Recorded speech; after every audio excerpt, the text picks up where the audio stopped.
Okay, so for example number 3, they're going to say they want you to roll 2 dice.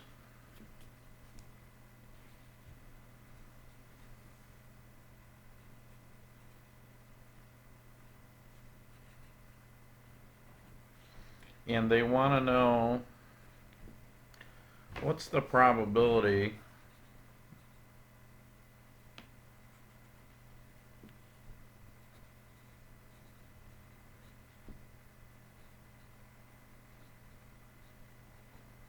of getting a or let me reword this because I don't like how they say it in the book. So of not getting a sum of 6.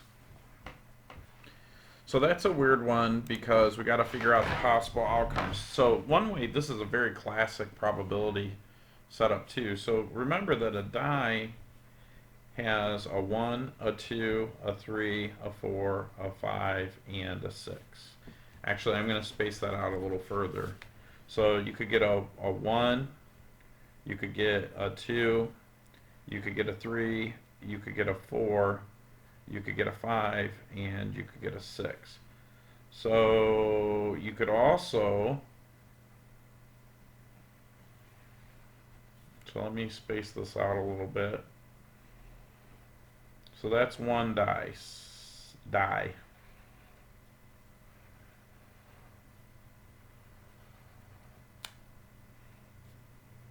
You could also get a 1, a 2, a 3, a 4, a 5, or a 6 on the second die.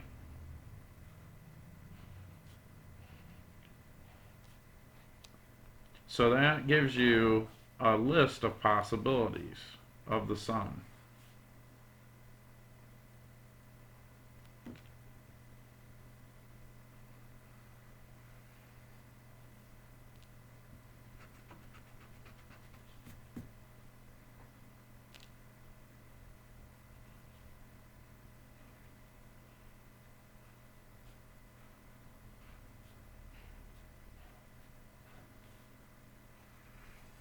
In other words, if I roll 2 die and I get a 1 and a 1, so this would be like die number 1 and die number 2,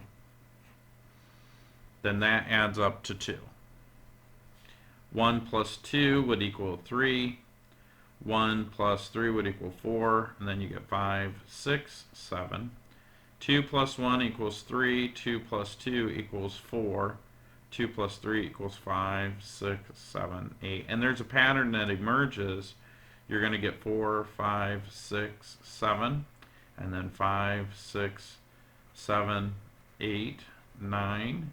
And this becomes 7, 8, 9, 10. And then 7, 8, 9, 10. And you'll notice that you get 8, 9, 10, 11, and 11 and 12. Now, one thing that I want you to know is I can count all the other ones, okay? In other words, they want to know the probability of me not getting a 6. So I'd have to count 1, 2, 3, 4, 5, 6, 7, 8, 9, 10, 11, 12, 13, 14, 15, 16, 17, 18, 19, 20, 21, 22, 23, 24, 25, 26, 27, 28, 29, 20. 30, 31, I think it was, or something. But anyways, that's a lot. But if I have 1, 2, 3, 4, 5, right? One thing that we could do is I can figure out the not. We call that the complement. So the complement, in other words, I could say that the complement, the probability of something not occurring, is equal to 1 minus the probability of that actual thing occurring. So in this case, A represents getting oops, the probability of the event A represents getting a 6. A sum of 6. So the 1 represents 100%, right? In other words, when I roll 2 dice, I'm going to get one of these. When I roll 2 dice, I'm going to get one of these numbers, right? So my total outcome should be up to 36 out of 36, which equals 1. And then if I subtract the event, that'll give me the complement. So this is like not occurring, and this is occurring. So let's figure that out. Well, if I want to know what this is, we counted it. We said it was 31, but really what we're doing is we're looking at the 6s, right? So 1 minus, and then I have 1, 2, 3, 4, 5 6s out of a total of 6 times 6, which is 36. In other words, this represents the total number of combinations, which is 36, right? 36 out of 36. I'm going to get a number 100% of the time, minus 5 out of 36, which gives me 31 out of 36.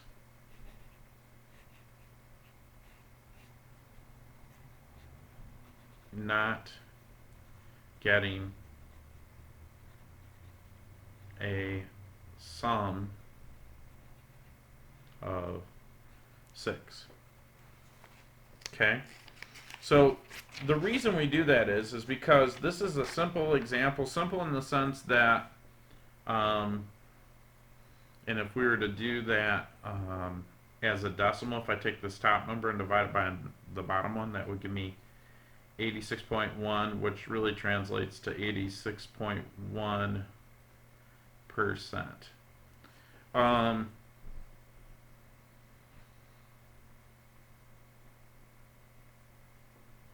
Okay. Now, the next question, part B, so that's just part A. Sorry, I got distracted. So that's part A. Part B wants to know what's the probability of you getting less than or equal to 9. So, less than or equal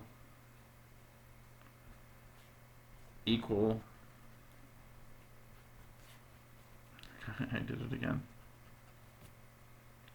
Equal to 9. In other words, what's the probability of this event B being less than or equal to 9? Okay. Now this one we could do the same way. If you notice, there's far less. In other words, less than or equal to 9 would be 1, 2, 3, 4, 5, 6, 7, 8, 9, 10, 11, 12, 13, 14, 15, 16, 17, 18, 19, 20, 21, 22, 23, 24, 25, 26, 27, 28, 29, 30. 30 out of 36. But it'd be a lot easier if we just said 1, 2, 3, 4, 5, 6. In other words, if we were to say the probability of greater than 9, right? So if this would be B is less than 9, then this would be greater than 9. And that would be equal to 1 minus the probability of B.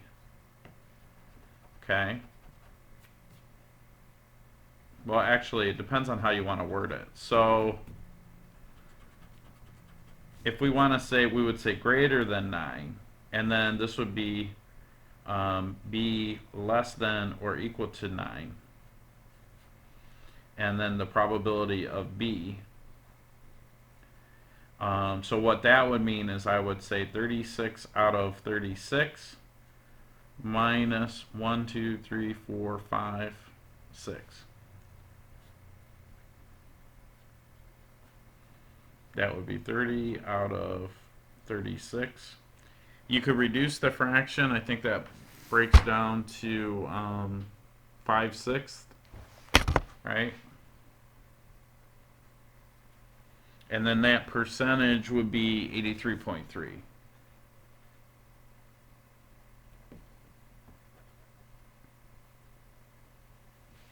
Sorry, I'll slide that up so you guys can see it. So if I take 5 divided by 6, I'll get 0.833. Multiply that by 100 and I'll get my percentage. Okay? So now, let's just recap real quick so it makes sense. So what we want, why are we doing a complement? Well, first of all, the question's a little harder. So what's the probability of not getting a total sum of 6? Now this is easy because it's only 2 die, but could you imagine doing this with 3 die? Or 4, right? Or imagine like poker odds, right? What's the probability of drawing 4 aces? That gets tricky, right? Because you got to multiply all these numbers and write out the sample space. This is easy because it's 2-dimensional, right? I'm going to take this times this. But if I want to know the probability of not getting something, then sometimes it's easier to find the opposite or the complement and then subtract that from 1. So we could do this anyway, and then so question number 1 says not getting a sum of 6. So in other words, I can find out all the other possibilities, right? And go from there, and then subtract that from 1 and get it. In other words, like if it says not getting a 6, it's much easier in this case to figure out what my probability of getting a 6 is, and then subtracting it from 1. And then in the second scenario, it says less than or equal to 9. Well, it's easier for me to figure out what's greater than 9 and then subtract that from 1, and that will give me what's less than or equal to 9. Okay, so sometimes it's easier to take what we call the complement.